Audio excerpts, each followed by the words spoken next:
Bonjour et bienvenue sur le podcast Kanpai, format culture japonaise. C'est notre 109e podcast et c'est notre tout premier au format culture que j'ai le grand plaisir de partager avec Kelly. Salut Kelly. Salut Charlie. Tu es donc mon cobaye pour la création de ce nouveau format. Alors on vous rassure, les interviews elles seront tout le temps d'actualité mais elles seront beaucoup plus ponctuelles dans l'année. De façon plus épisodique, vous retrouverez les interviews de spécialistes du Japon ou d'amateurs du Japon. Et cette émission, je la présenterai parfois en solo, parfois avec toi Kelly, où il y aura évidemment encore Marjorie et Gaël pour nous accompagner.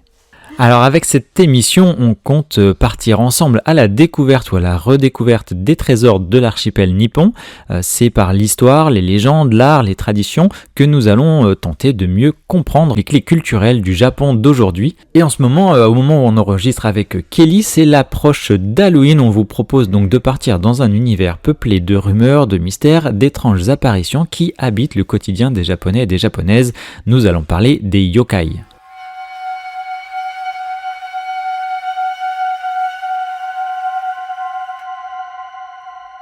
Vous avez peut-être déjà vu leur représentation sans le savoir d'ailleurs aux abords d'un sanctuaire, sur une estampe ou encore dans un manga, un animé, au cinéma, voire même à l'entrée de restaurants au Japon ou de combini. Mais que sont-ils vraiment ? Quelle place occupent-ils dans la culture japonaise d'hier et d'aujourd'hui ? Et surtout, peut-on encore en croiser lors de son séjour au Japon ? Alors tout de suite, spoiler alerte. Oui, un petit peu. Oui. Ou alors le fameux « ça dépend ». Et dans cet épisode, nous allons donc explorer ensemble le monde fascinant des yokai, une des nombreuses clés de compréhension de la culture japonaise. Et je te laisse la main pour nous parler un peu du terme yokai d'ailleurs, Kelly. Oui, merci Charlie. Étymologiquement, le mot yokai est formé de deux kanji, donc le kanji yo qui signifie mystérieux, étrange ou séduisant, et le kanji kai qui signifie monstrueux, étrange, apparition. En d'autres termes, il désigne des phénomènes étranges, surnaturels. Il peut s'agir d'esprits, de fantômes, de monstres, de divinités ou de démons, d'animaux, mais également de vieux objets dotés d'une âme, qu'on appelle les tsukumogami. Depuis des siècles, ces créatures accompagnent l'imaginaire collectif nippon dans le quotidien. Et il en existe des centaines et des centaines. Des monstrueux, des drôles, des beaux, des gentils, des méchants, et des vraiment très très méchants. Et il y en a à peu près pour tous les goûts. Le yokai, c'est donc une sorte de langage pour expliquer ce qui ne s'explique pas ou qui n'avait pas d'explication à l'époque où il a été créé. Ils incarnent en effet les mystères de la nature, les peurs des Japonais et Japonaises, expliquent les séismes, les typhons, les disparitions, les meurtres, etc., etc. C'est en quelque sorte une façon de pouvoir affronter ces phénomènes inconcevables. Alors aujourd'hui encore, pour certaines personnes au Japon, ces yokai, ils existent bel et bien et ils témoignent même du monde de l'invisible. Pour d'autres, ils seront davantage des métaphores culturelles qui incarnent des travers ou même des espoirs vis-à-vis de l'humanité, des peurs collectives ou encore des tabous de société.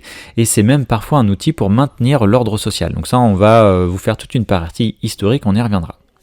Et si l'on en retrouve la trace depuis la nuit des temps, leur image n'a quant à elle jamais cessé d'évoluer. Le yokai, il se réinvente au fil des siècles et il prend même place dans les festivals aujourd'hui, au cinéma, comme je le disais, dans les mangas, dans la pop culture et le Cool Japan de façon plus générale. Donc là, pour l'évoquer très rapidement, on le retrouve dans le jeu vidéo, dans l'univers des studios Ghibli, dans Dandadan par exemple, qui cartonne en ce moment sur Netflix et dans plein d'autres formats dont on parlera en fin de podcast. Alors notre sommaire pour ce premier podcast culture. En première partie, il s'agira d'observer, d'étudier l'origine des yokai et leur évolution à travers le temps. Puis en deuxième partie, on va donner quelques exemples emblématiques, anciens et modernes de ces yokai. On va essayer de parler à la fois de ceux peut-être que vous connaissez déjà parce qu'ils sont assez connus, et d'autres peut-être un peu plus confidentiels. Comme ça donnera aussi un peu plus de chair aux personnages dont on parle dans cette grande partie liée à l'histoire. Et enfin, on terminera par comment les yokai vivent encore dans la société contemporaine, comment les voir. On va expliquer comment les rencontrer encore au Japon. Il y a des musées qui sont dédiés, mais aussi plein d'autres sites qui sont très vivants, qui sont dédiés à cet univers-là.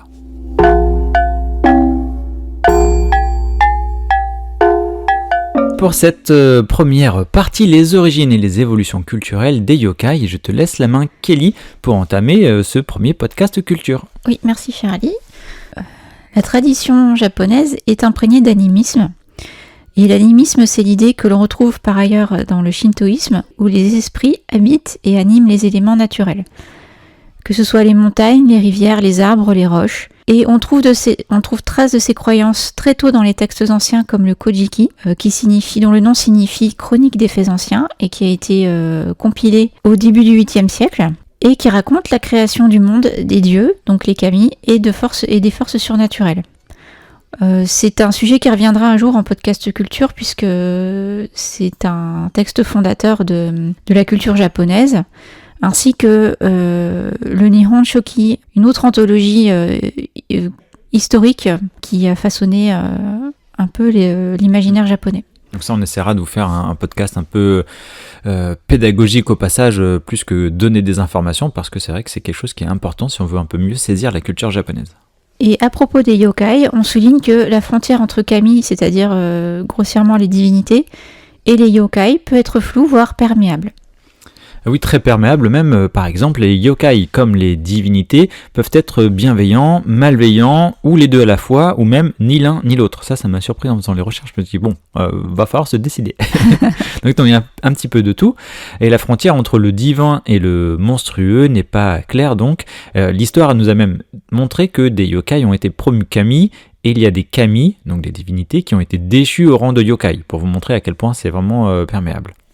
Et il y a un mangaka qui est spécialiste des yokai, Mizuki Shigeru, dont on va pas mal parler à un moment donné pendant ce podcast.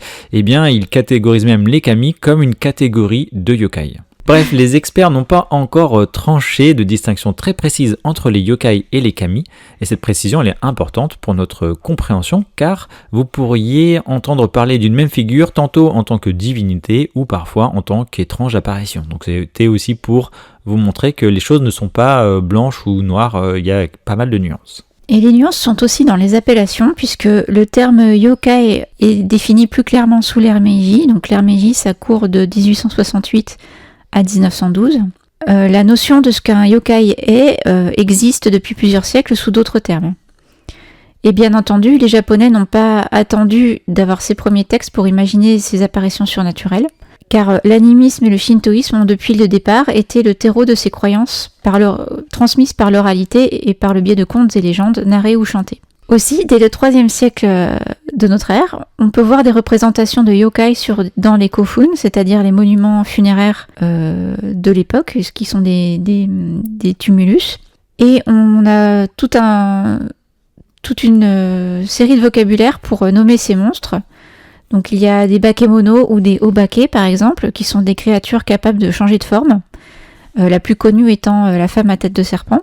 On a aussi yurei pour les fantômes, ou Oni pour les démons. Un petit peu plus tôt, là tu nous parlais de l'ère Meiji, Kelly. Oui. Pendant l'ère Heian, donc de 1794 à 1185, c'est en quelque sorte l'apogée de la culture japonaise. Les savoirs ils vont se développer, se répandre à travers les arts que sont la poésie, la littérature, la peinture ou encore la diffusion de ce que tu parlais tout à l'heure, le Kojiki, ce texte fondateur. On voit alors que le yokai, il se déroule même sur le papier de somptueux emaki. Les maki, ce sont des rouleaux narratifs qui vont être peints à la main, ou alors ils peuvent être aussi estampés ou dessinés d'ailleurs. C'est un matériel uniquement destiné à l'élite nippone, et ce sont ces documents qui ont contribué à ancrer le visuel de ces apparitions étranges dans la culture japonaise. Donc c'est le moment où dans l'histoire, on passe de description orale à une véritable représentation visuelle des yokai qui sont déjà partie prenante d'ailleurs du quotidien des Japonais et des Japonaises. Et dès cette période, il y a déjà une myriade de créatures qui animent ces longs papiers colorés sur le thème Yaki-Yako, qui signifie parade nocturne des 1000 démons. Et on attribue à cette époque les malheurs des villes à ces créatures, on symbolise l'insécurité ainsi des cités avec des yokai qui prennent d'assaut les rues les nuits d'été et tuent absolument tout sur leur passage, tous ceux qui vont le croiser, à moins que ces derniers ne soient protégés par un sutra.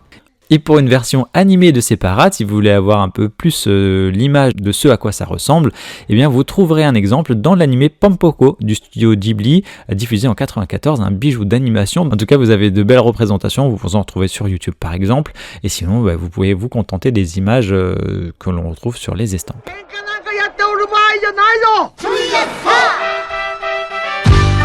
努力してこっさい飲み込めば変化は誰にでもできる。 En parlant d'estampes, un peu plus tard, beaucoup plus tard même, lors de la période Edo, donc entre 1600 et 1868, les légendes urbaines commencent à circuler dans le pays unifié et les yokai deviennent à ce moment-là un thème artistique important. Les estampes ukiyo-e vont pleinement profiter de ce folklore japonais à une période où le Japon est fermé au monde extérieur et quasi isolé de la mondialisation en cours. Cette période de fermeture du pays s'appelle Sakoku et on y consacrera prochainement un podcast également, puisque c'est une période qui a également été très très importante pour façonner les mentalités du pays. Cette période de Sakoku va permettre une certaine homogénéisation du pays, de ses croyances et de sa culture. On peut citer par exemple des artistes comme Toriyama Sekien, qui compile des encyclopédies de yokai, et Sekien en particulier mêle ce qui existe à ses propres inventions et il en décrit environ 200 yokai au total. Ce sont des représentations qui participent à standardiser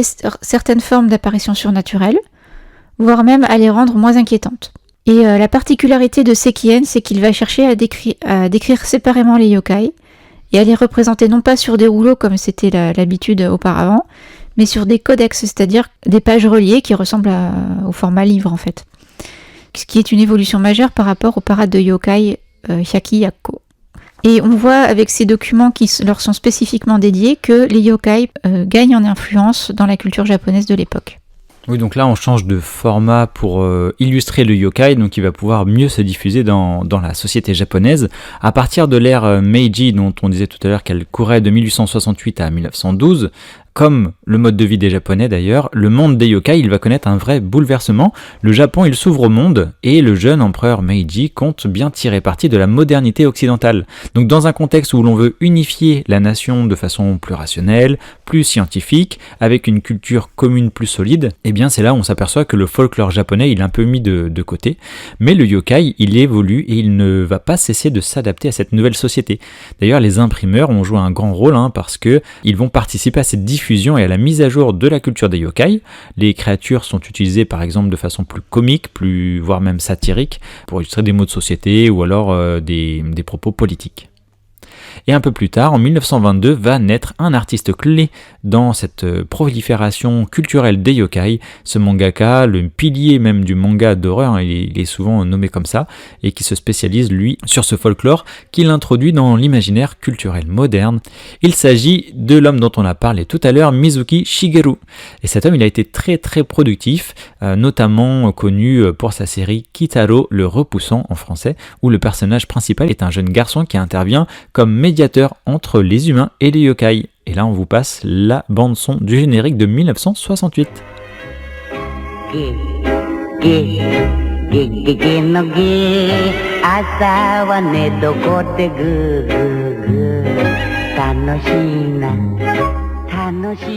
Grâce au visuel de Mizuki Shigeru, c'est une véritable redécouverte des yokai qui se perd dans les années 70-80 et qui va se diffuser dans la culture nippone.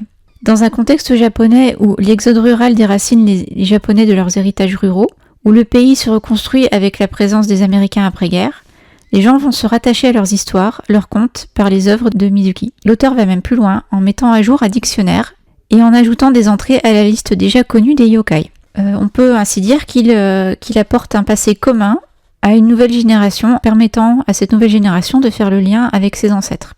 Et on reparlera un peu plus tard de Mizuki Shigeru et de son œuvre. Bien installé dans l'imaginaire collectif, le yokai continue d'évoluer avec la culture du kawaii qui apparaît dans les années 70 et qui court encore de nos jours. Et pour rappel, le kawaii c'est un terme qui désigne toute chose à l'aspect mignon et adorable, comme Hello Kitty par exemple. Qu'est-ce que c'est mignon. Voilà. Certes, l'on retrouve le yokai comme personnage de manga et d'anime, mais il apparaît aussi en mascotte mignonne pour des enseignes d'entreprise, des préfectures ou des mairies, ainsi que pour tout un tas de produits dérivés. Pour les JO de Tokyo, par exemple, lors du concours de création de mascottes, on a pu voir des mascottes Kitsune et Tanuki kawaii qui ont été proposées. Et celle de l'Expo universelle d'Osaka de 2025 rappelle fortement ce type d'apparition, un yokai couvert de dieux sur tout le corps. C'est le fameux Miyaku Miyaku, je crois, son petit prénom. Tout à fait. Et c'est ainsi qu'on voit que le yokai, avec la mondialisation, dépasse totalement les frontières japonaises. Et en préparant ce podcast, Kelly, tu m'as dit qu'il y avait une autre figure aussi plus moderne, donc du XXe siècle, qui était fortement liée à l'univers des yokai. Oui, alors on a mentionné Mizuki Shigeru comme quelqu'un qui a fixé un peu le répertoire des yokai, mais il y a un chercheur qui l'a un peu précédé au début du XXe siècle. Il s'agit de Yanagita Kunio, qui est connu à présent comme le spécialiste des traditions populaires, et son travail en tant que pionnier des études folkloriques a été de recueillir les contes et légendes du Japon. Alors, il a fait ça dans tout le pays, et il a notamment publié un recueil qui s'appelle Tono Monogatari, donc les contes de Tono. Tono, c'est un village de la préfecture d'Iwate, donc sur la côte est du Japon, au nord de Tokyo, bien au nord de Tokyo. On a une fiche sur Kanpai qui s'appelle Tono Furusato. Déjà à cette époque, cet ouvrage est sorti en 1910, donc il a aussi compilé beaucoup d'autres histoires avec ses étudiants. Et ça a déjà permis un peu de solidifier un corpus et de créer une base pour ensuite les auteurs qui vont s'en emparer plus tard. Et merci Kelly pour ce petit complément. Et je vais terminer cette partie sur le contexte historique du yokai en insistant sur le fait que le yokai, il évolue et il s'adapte à la société du moment. Par exemple, nous allons parler de Amabie, qui est une créature pleine d'écailles, avec un bec, des cheveux longs et 3 pattes. Et à l'origine, en 1846, Amabie, il prédit à un homme de bonne récolte et une potentielle épidémie. Alors là, je fais la version vraiment de l'histoire en une seule phrase. Cette légende, elle rappelle l'arrivée d'ailleurs des Occidentaux qui apportent à ce moment-là avec eux autant de richesses que de nouvelles maladies, dont la peste et le choléra, sans que ce soit l'expression. Quasiment 2 siècles passent sans que l'on n'entende plus parler d'Amabie, il est passé un peu aux oubliettes. Mais la pandémie de Covid-19, donc toute récente, le fait ressurgir lorsque la bibliothèque universitaire de Kyoto publie une illustration du yokai. Il n'en faudra pas plus pour que cette image agisse comme un talisman pour se prémunir de ce virus. Donc des gens allaient acheter ou s'imprimer des représentations de ce Amabie afin de se prémunir du virus. L'année suivante, c'est même la société Mizuki Productions qui a proposé sa propre vision d'Amabie sur Twitter et a demandé aux internautes de proposer leur version à eux afin de mettre fin à l'épidémie. C'est le fameux hashtag Amabie Challenge. Donc le hashtag qui donne une envergure vraiment internationale à la réappropriation de ce yokai. Les industriels ensuite ils vont suivre parce qu'on voit bien que réutiliser cette mascotte là ou cette effigie là peut rapporter un peu d'argent, ou en tout cas donner un peu de tradition au fait d'acheter des protections, comme les masques, on le voit sur des masques chirurgicaux, sur des gels antibactériens. Puis c'est la machine marketing qui se met en place, puisque tout le monde s'y met, les gashapon, les sushis, Amabie, les cosplays, etc., etc. Donc ce yokai qui a été oublié, en fait est revenu au goût du jour. Donc voilà, à retenir que le yokai, en fait, c'est un concept ou une croyance très ancienne, né de diverses sources. Donc ça peut être de traditions orales, de textes spirituels, de vie d'artistes, du cool Japan ou encore du marketing. Et il évolue, il s'adapte, il s'oublie, il ressurgit dans la société japonaise pour en souligner les mots, les attentes et aussi les espérances.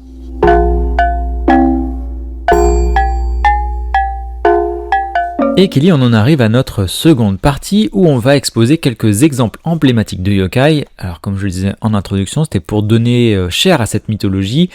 Nous avons fait une petite sélection Kanpai pour quelques-unes de ces apparitions étranges, soit pour leur richesse symbolique, soit pour leur présence dans le voyage au Japon ou même dans le décor urbain. Donc ça va nous permettre de souligner diverses facettes du yokai. Et dans un premier temps, il y a 2 grandes figures que beaucoup vont connaître sans doute, qui sont le tanuki et le kitsune. D'ailleurs, tu nous disais que c'était les 2 mascottes qui avaient été choisies, enfin les 2 représentations qui ont été choisies pour les mascottes des JO de Tokyo. Donc c'est pas pour rien. Mais pour ce podcast, on va se concentrer uniquement sur le tanuki, car le kitsune, on va le revoir dans tellement d'autres histoires, dans d'autres formats aussi culture, je n'en doute pas. On se dit qu'on le garde au chaud pour l'instant. Et donc c'est toi, Kelly, qui va nous parler du tanuki. Oui, alors le tanuki, c'est un yokai de la forêt qui ressemble au chien vivrain, donc c'est une espèce de canidé qu'on compare souvent visuellement au raton laveur. D'ailleurs, je crois que j'ai un petit son pour vous montrer à quel point son son n'est pas du tout effrayant.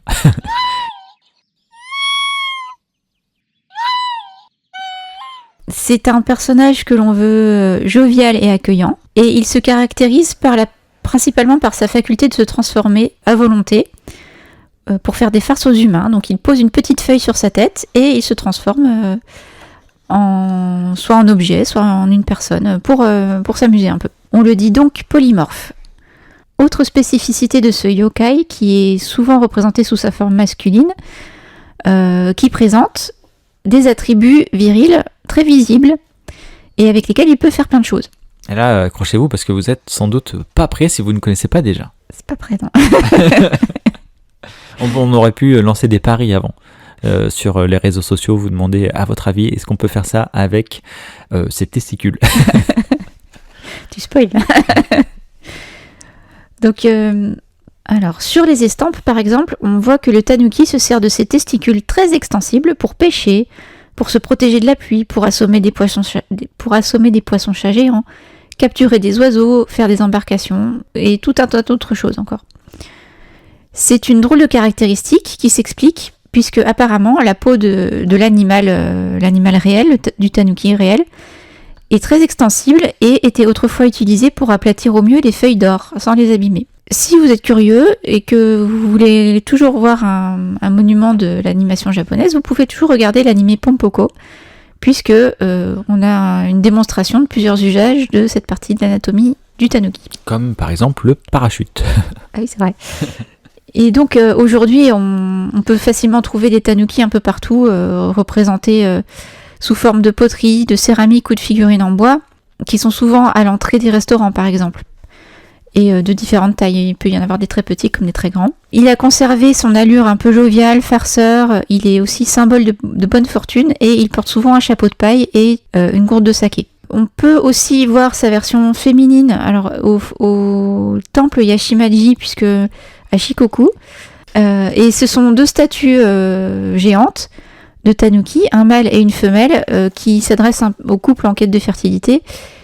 Si les attributs masculins du tanuki mâle sont bien visibles, ceux de la femelle aussi sont très visibles, puisque on voit que sa poitrine a été largement touchée. Petit détail. Donc le tanuki, c'est vraiment un petit personnage mignon, mignon globalement, omniprésent, puisque même si vous ne connaissiez pas le Japon avant, vous avez forcément joué à Super Mario par exemple, et Mario se transforme parfois en tanuki.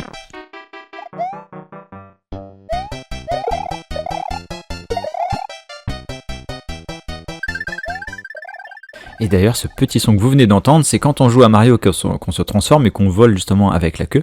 Et c'est un son que j'apprécie particulièrement. Donc vous l'aurez compris, le tanuki est un incontournable du folklore japonais. Alors tout à l'heure en introduction je disais que l'on approchait d'Halloween. Alors là j'avoue que tu nous as pas trop fait peur avec celui-ci, avec le tanuki, c'était pas le but non plus. On va monter crescendo. En tout cas le prochain c'est un poisson géant, Onamazu. Vous allez voir qu'il est encore très présent aujourd'hui dans la culture japonaise. Donc effectivement, ce poisson géant, on le retrouve dans les vases à l'origine, dans les boues des cours d'eau, ou encore dans les cavernes gigantesques qui sont enfouies sous terre, et ils se comportent comme leurs cousins qui sont bien plus petits, et bien plus réels aussi d'ailleurs, que sont les poissons-chats. Mais en raison de leur taille titanesque, le fait de creuser la vase, ou alors de se débattre tout simplement, peut provoquer des séismes dévastateurs autour d'eux.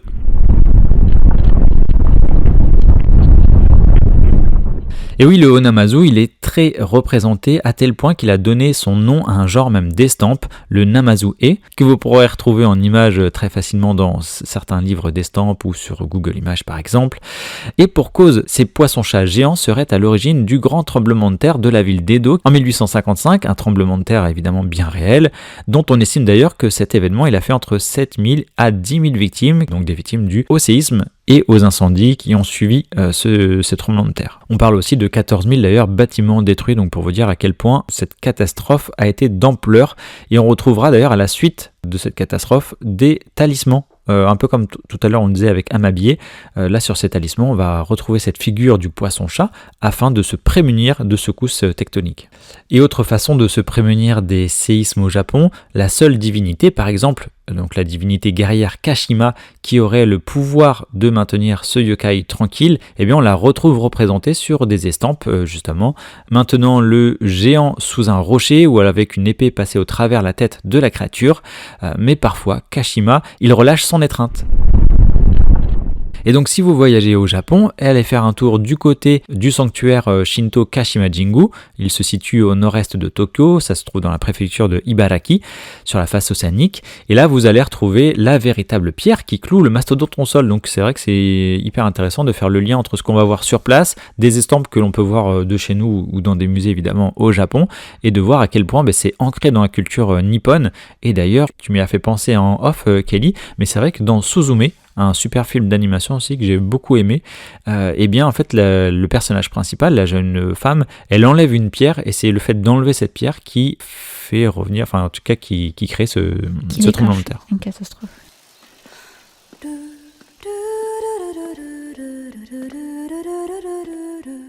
Donc vous l'aurez compris, Onamazu, ce yokai, il est destructeur dans l'imaginaire japonais, mais comme souvent, il y a une autre facette à ce mal. En effet, ces désastres, ils permettaient aussi de renverser certaines inégalités sociales, et c'est ce qui est aussi intéressant dans ces mythes et légendes.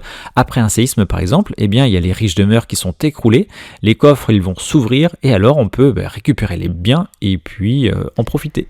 Oui, c'est ce qui fait le malheur des uns fait le bonheur des autres, techniquement, puisque par exemple... le séisme va provoquer par Namazu va provoquer la destruction de maisons, et par contre le fait que les maisons soient détruites, ça fait le bonheur des artisans charpentiers, puisque eux ils vont pouvoir avoir du travail et puis pouvoir s'enrichir entre guillemets suite à la catastrophe. Aujourd'hui encore, si on vous en parle, c'est que cette figure, elle reste vraiment un moyen de représenter la vigilance à apporter face au séisme. Après le séisme de 2011, par exemple, on a vu popper de nouveau ce poisson géant. On a un article d'ailleurs sur Kanpai où vous y apprendrez plus de détails soit sur les séismes ou sur cet animal-là. Et tu as mis aussi des photos d'ailleurs. Oui, alors ça c'est à Saohara, c'est une petite ville de Chiba qui a un festival... dont si je me souviens bien, un des chars est un Namazu, un grand Namazu en paille. Et vous le verrez aussi sur les panneaux indicatifs des routes d'évacuation. Il est représenté, il est très mignon, un poisson bleu qui vous indique les routes à suivre en cas d'alerte. Oui, il est tellement mignon qu'on en a d'ailleurs fait un Pokémon. En français, on retrouve ce Pokémon sous le nom de Barbicha, mais je crois qu'il s'appelle Namazu en japonais. Et la France d'ailleurs aime bien cette représentation, puisque le parc français Vulcania, qui se trouve en Auvergne, a d'ailleurs une attraction ludopédagogique baptisée Namazu, qui sensibilise les jeunes au phénomène naturel des tremblements de terre. Donc comme ça, vous pouvez faire le lien. Et pour cette avant-dernière figure dont on va parler des kasa obake. C'est Kelly qui va vous les présenter. On en parlait en introduction, ce sont ces objets mystérieux. Oui, les kasa obake donc, font partie de la catégorie des tsukumogami. Tsukumogami, ce sont des objets du quotidien qui, une fois qu'ils ont dépassé la centaine d'années, acquièrent leur propre âme. Ça, par exemple, ça me fait flipper, tu vois. Ça, c'est le genre de truc qui pourrait ne pas me faire rigoler. Ah, il y en a des sympas.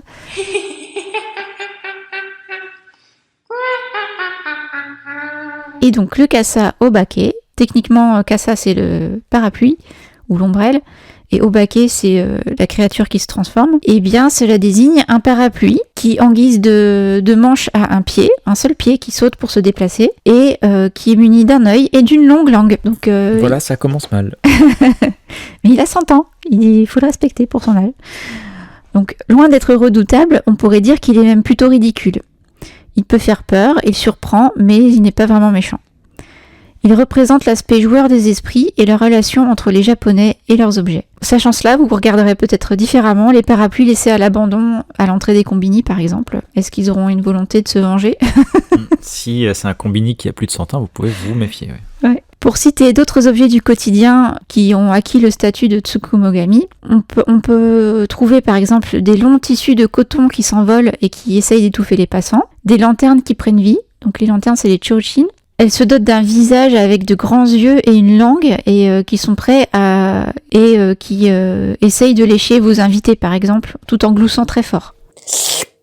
Les chōchin, c'est une figure qui se retrouve assez souvent dans la culture populaire, par exemple dans le manga Hozuki le stoïque de Natsumi Eguchi, et aussi dans Pompoko, un classique. Enfin, on va vous présenter un dernier yokai pour la route qui est là beaucoup plus sombre et qui fait vraiment partie du thème d'Halloween, même un petit peu... Oui, c'est un peu gore quand même. Et oui, on va parler du Jorogumo, donc c'est l'araignée séductrice. Alors pour la décrire rapidement, son régime alimentaire, c'est des jeunes hommes virils, évidemment. Enfin évidemment non. Non, mais... on la comprend en même temps. C'est la plus célèbre des apparitions surnaturelles arachnides. En kanji moderne d'ailleurs, Jorogumo, ça signifie une mariée enchevêtrée, mais en fait son sens premier était araignée prostituée. Alors lorsqu'une araignée atteint 4 siècles, alors il faut déjà y arriver mais il suffit qu'il n'y en ait qu'une pour nous terroriser, elles commencent à se nourrir de chair humaine, elles sont habiles, intelligentes, furtives et impitoyables et elles prennent la forme justement de jeunes et jolies femmes qui vont croquer à pleines dents ou pleines mandibules les hommes qui sont en quête d'amour. Alors leur charme, leur toile et leur venin ne sont évidemment pas leurs seules armes puisque le Jorogumo, il peut solliciter l'aide d'autres araignées cracheuses de feu par exemple pour incendier les maisons de personnes trop curieuses.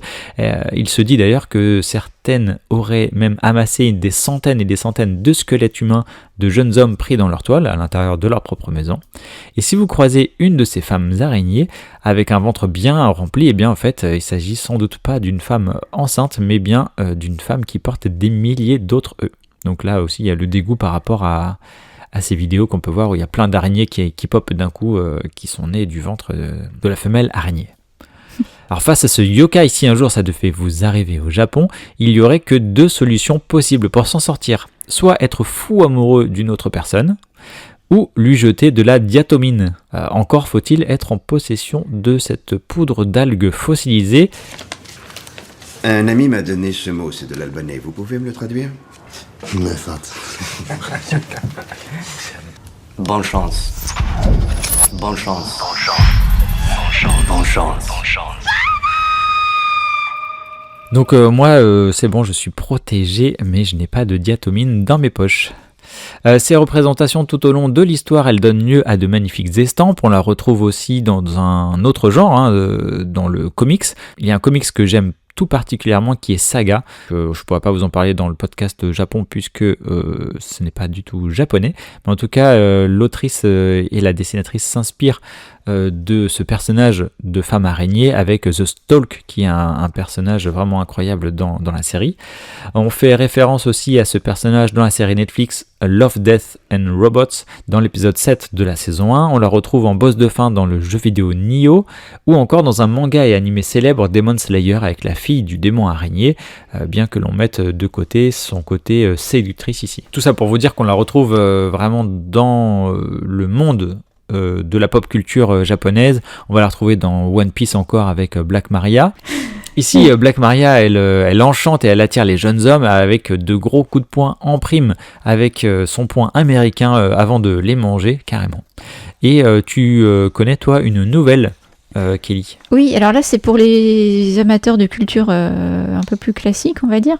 Il y a une nouvelle de Junichiro Tanizaki qui s'appelle Le Tatouage, où justement le cœur du récit est un tatouage d'araignée qui ressemble très très fort à Jorogumo. À ne pas mettre entre toutes les mains, ceci dit. Merci pour l'alerte, peut-être à moins de 18 ou quelque chose comme ça. Ouais, à partir de 16-17 on va dire. Alors en conclusion de cette partie sur la présentation des yokai, on a fait le tour de 4 yokai, mais vous en croiserez évidemment une myriade d'autres dans divers médias. Par exemple, il y a la femme au long cou, il y a le kappa, cette créature aquatique, tant utile que dangereuse puisqu'elle est utilisée encore aujourd'hui au Japon sur des panneaux, au bord des rivières par exemple, pour annoncer le risque de noyade.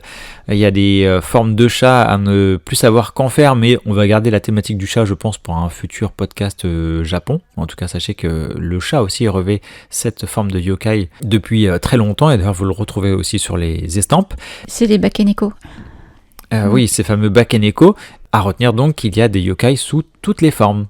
Et c'est maintenant que l'on va passer à notre 3e partie, où croiser des yokai aujourd'hui au Japon.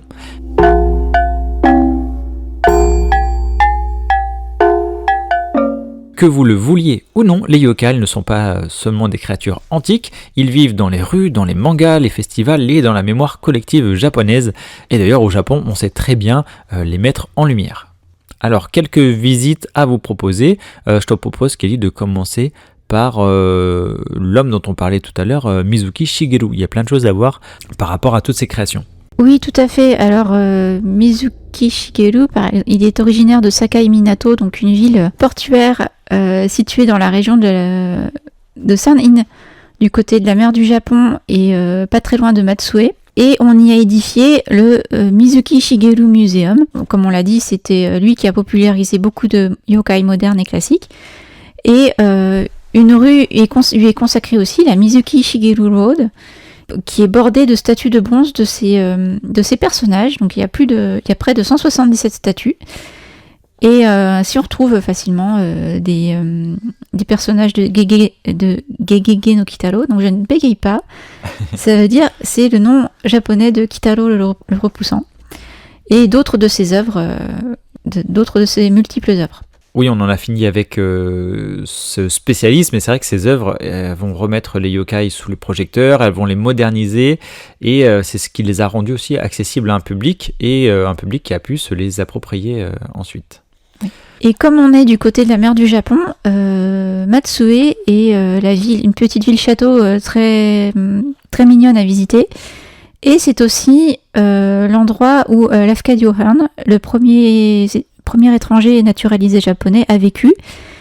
Et il est l'auteur de plusieurs anthologies de contes et légendes japonaises qui ont été traduites en anglais et en français, et qui sont très faciles à trouver encore aujourd'hui, dont le plus connu s'appelle Kwaidan, donc Histoire de fantômes. Et sur internet, vous pouvez encore retrouver des traces du musée du Kappa. Alors là, on vous le dit quand même, puisque en fait ce musée il est fermé, il est plus accessible, donc ne vous y présentez pas pour rien, mais c'est vrai qu'on le retrouve encore sur internet très facilement. Donc ça se situait dans la préfecture de Kochi sur l'île de Shikoku, et on y retrouvé de nombreuses œuvres, des figurines, des statues, etc. autour du Kappa, donc plus de 1300 d'ailleurs je crois figurines. Donc on vous en parle quand même pour pas vous déplacer pour rien là-bas, mais sachez que ça faisait partie, ça illustre bien que le kappa aussi est fortement ancré dans la culture japonaise. Eh bien on retrouvera évidemment des yokai sur des événements spéciaux comme Halloween par exemple, Obon en été, ou encore autour de Setsubun.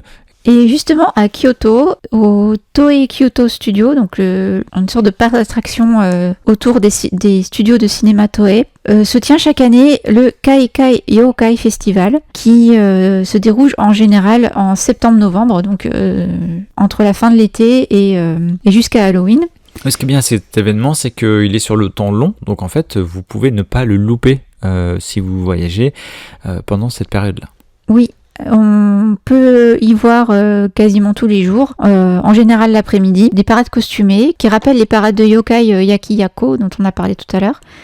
Il y a aussi des maisons hantées, des tourbus, des spots photos, des concours de cosplay autour des yokai.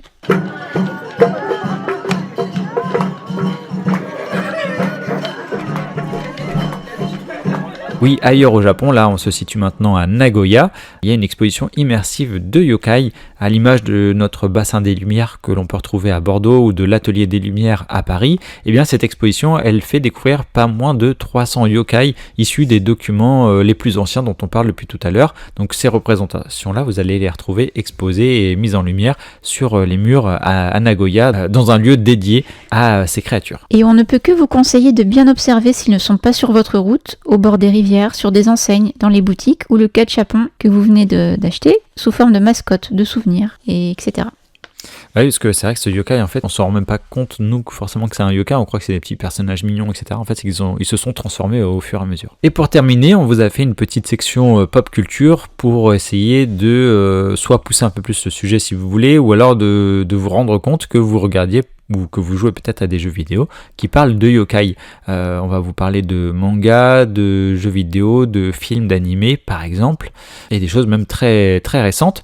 On revient un instant sur Gegege no Kitaro ou Kitaro le repoussant, donc ce shonen de Mizuki Shigeru qui existe aussi en série, donc ça existe en série, animé, en film, en jeu vidéo sur PlayStation 1, ça existait aussi sur Nintendo DS.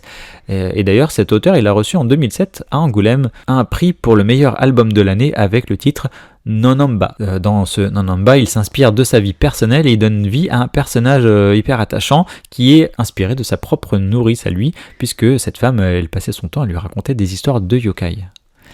Il n'a pas été traumatisé. Non, il n'a pas été traumatisé apparemment, il en a même fait une spécialité, le bougre. Ouais. Pour ma part, je peux vous recommander 2 séries autour des yokai, assez différentes, mais qui sont à peu près pour tout public. La première, c'est Hozuki le Stoïque de Natsumi Eguchi. Donc vous avez les 2 saisons d'animé sur Crunchyroll et aussi le manga qui est publié en français aux éditions Novegraphics. J'espère que je ne massacre pas le nom de la maison d'édition. Donc, Hozuki le Stoïque, ça parle de yokai, mais aussi de tout ce qui est enfer japonais. Donc c'est sur le ton comique. On suit les aventures du premier assistant du roi des enfers et de sa façon de gérer les enfers justement et les petits soucis du quotidien dans une administration bien huilée, mais infernale néanmoins. L'autre série que je peux vous recommander s'appelle, avec un titre en anglais, Elegant Yokai Apartment Life, également sur Crunchyroll en série animée et en manga chez Novegraphics. Et là, on suit le parcours d'un jeune homme, d'un jeune étudiant qui trouve un appartement pas cher dans une sorte de pension.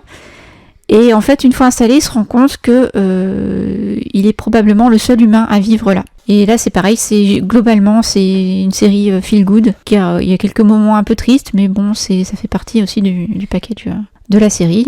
C'est pour tout public. À tous les étudiants et étudiantes qui logent dans des logements pas trop chers, peut-être que les gens qui cohabitent avec vous ne sont pas des êtres humains. Pour tous ceux qui ont vécu en cité universitaire à Paris. Ils se reconnaîtront.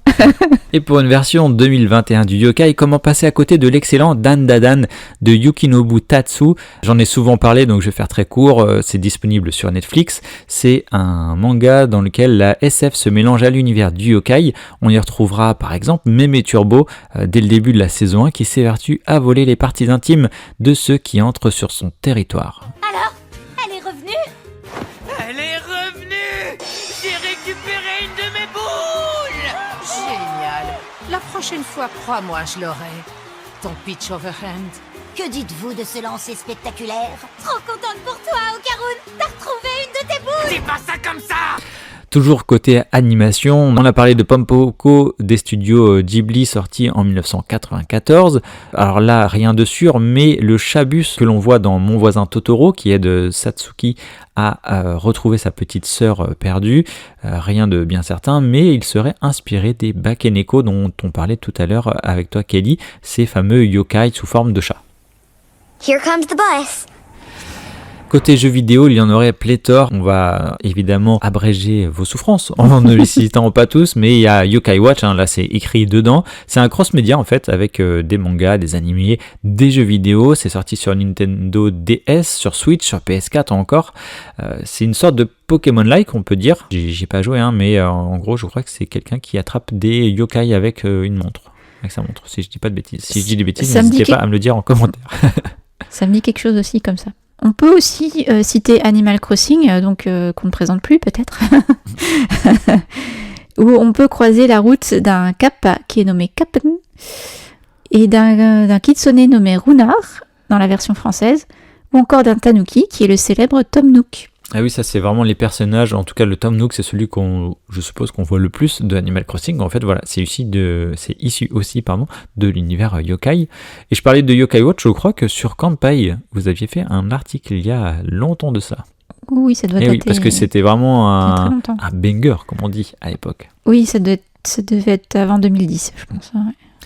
Et niveau film, on terminera avec ça. Là, pour le coup, beaucoup plus horrifique. Le film, lui, a saisi cette ambiance ténébreuse et effrayante du yokai. On va retrouver par exemple The Ring, The Grudge ou Darkwater. Rien que les noms font froid dans le dos.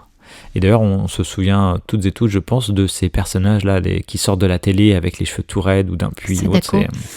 c'est pas mal. Et à l'heure où on enregistre ce podcast, en octobre 2025, sortira Yoroi de Orelsan. En tout cas, il joue dedans, le rappeur Orelsan, donc un film français. Yoroi, ça signifie l'armure hantée, et on comprend mieux pourquoi en voyant la bande-annonce. Peut-être qu'elle est inoffensive et elle veut juste me lécher. Faut que je les affronte seul. Non mais attends, t'as commencé les arts martiaux à 32 ans. On a dit qu'on affrontait les galères ensemble. Puis vraiment, objectivement, t'es nul en baston. Ouais, bah ça va, j'ai compris cette partie-là. Ton armure, elle a des pouvoirs ? Non, elle a pas de pouvoir. Elle me protège même pas très bien. Donc même en France, en fait, petit à petit, le yokai, il s'internationalise, si on peut y dire, et on va en voir un petit bout, nous, fin octobre. D'ailleurs, peut-être qu'on vous en parlera dans le podcast Actu, si on a la chance d'aller voir ce film-là avec Gaël. Et après, j'ai aucune connaissance sur les films japonais en version japonaise, mais je pense qu'il doit y avoir beaucoup de yokai. Donc pareil, si vous avez des titres, n'hésitez pas à nous les partager en commentaire sur les réseaux sociaux. On sera content de mettre ça dans notre to-do. Eh bien, on en arrive à la conclusion de ce tout premier podcast culture. J'espère que ce format vous aura plu. N'hésitez pas à nous en faire des commentaires sur les réseaux sociaux. On espère que vous avez approché un peu plus, ou en tout cas différemment, l'univers des yokai, ce reflet d'un rapport au monde qu'a la société japonaise. C'est vraiment une relation qui évolue au fil des siècles entre les citoyens-citoyennes et ces apparitions étranges. Le yokai, il a su passer d'un monde de l'oralité à de vieux rouleaux emaki, puis ensuite s'immisce, comme vous avez pu le voir à la fin de ce podcast, dans toute la pop culture. Donc dans les jeux vidéo, les mangas, les films, etc. Et sans oublier de faire se rassembler la société japonaise autour de lieux, de festivals, d'expositions. Et c'est peut-être ça aussi à retenir, c'est un prétexte aussi à la société japonaise pour continuer de créer, de se rassembler autour d'un folklore commun, tout en permettant une sorte de créativité, puisque ça ne cesse vraiment d'évoluer. La conclusion de ce podcast serait peut-être que le yokai, en fait, d'une façon ou d'une autre, eh bien, ça existe. Merci encore Kelly d'avoir partagé ce podcast avec moi. On se retrouvera dans d'autres formats, mais aussi dans ce podcast culture. Nous avons toutes et tous besoin de toi. Merci. Et merci encore à vous, chers auditeurs et auditrices, pour votre participation au concours récent de Kampai, puisque vous pouvez toujours acheter nos livres sur la boutique en ligne. Il n'y a que sur la boutique où vous pourrez retrouver ces livres-là. Merci encore de noter et partager nos podcasts et nos articles sur les réseaux sociaux. On se dit à très bientôt, Kelly. À très bientôt, merci Charlie. Et moi, je m'en vais préparer le prochain podcast culture, du coup. Et je sais de quoi on va parler, mais je ne peux pas vous le dire. C'est un secret. À très bientôt, au revoir. Retrouvez plus de culture japonaise sur nos podcasts.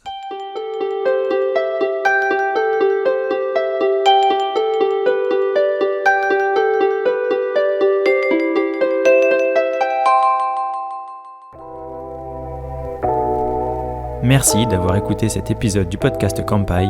Nous espérons qu'il vous a plu et que vous en avez appris plus sur le Japon. N'oubliez pas de vous abonner sur votre plateforme de podcast préférée, de nous noter 5 étoiles si vous le souhaitez, et on vous dit à bientôt pour le prochain épisode.